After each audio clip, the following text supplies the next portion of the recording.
Stop asking, what do you do? Stop asking, how are you? Stop asking, how's it going? That's why you hate people. If you're asking those questions, of course you're going to hate people. Those are the most boring questions anyone's ever asked. Can I give you a challenge? Yeah. A challenge. Here's one challenge from this podcast. Stop asking, what do you do? For 30 days, I want you to go on a what do you do diet. Also asking someone what do you do is asking what are you worth? And if someone's not defined by what they do, it's actually a rude question. You're going to replace it with working on anything exciting these days or working on anything exciting recently.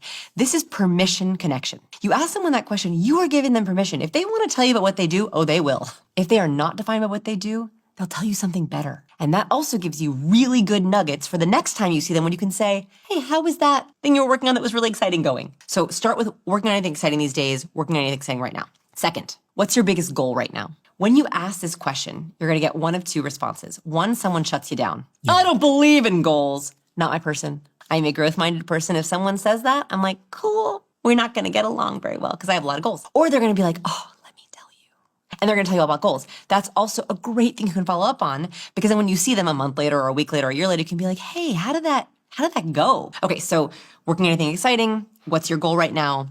And then this is harder. This is a self-narrative question. Do we want to go deeper for a self-narrative question? Of course we want to go deeper. If we're getting into self-narrative and you're trying to figure out yourself or someone else's narrative, you want to ask the question. It sounds innocuous, but it's not. What book, movie, or TV character is most like you? How someone relates to characters, their values or personality, is how they see themselves. And people's answers will shock you. I'll give you one example.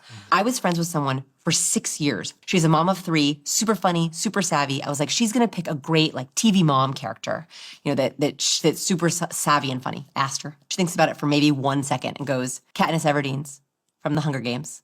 I was like, the one who's fighting for her life? She's like, yeah, that's how I feel every day. And we, for the first time in 6 years, had a conversation about how she feels about her day that was totally different than anything I had ever known, that she feels scared and lonely and that she is fighting for survival. And it was the first time that I truly connected with her.